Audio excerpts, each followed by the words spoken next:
এসময়ত অসমৰ এখন সৰু গাঁৱত গোপাল নামৰ এজন গাঁওবুঢ়া আছিল। তেওঁ খুবেই সত্যবাদী আৰু সততাপূৰ্ণ ব্যক্তি আছিল।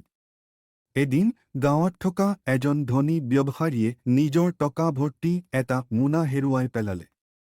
তেওঁক গাঁৱত ঘোষণা দিলে, যিজনে মোৰ টকাৰ মোনাটো উভতাই দিব, মই তাক উপযুক্ত পুৰস্কাৰ দিম। গোপালে পুখুৰীৰ কাষত সেই মোনাটো বিচাৰি পালগৈ। তেওঁ পলম নকৰি ব্যৱসায়ীক সেইটো উভতাই দিলে। কিন্তু গোপালৰ শ্ৰীহীন পোছাক দেখি ব্যৱসায়ীয়ে ভাবিলে যে তেওঁৱে চুৰি কৰিছে। তেওঁ গাঁওবাসীৰ সন্মুখত গোপালক অপমান কৰিলে। গাঁৱৰ মুৰব্বীয়ে ব্যৱসায়ীক সুধিলে, যদি গোপালে চুৰি কৰিছিল, তেন্তে তেওঁ কিয় মোনাটো তোমাক উভতাই দিলে?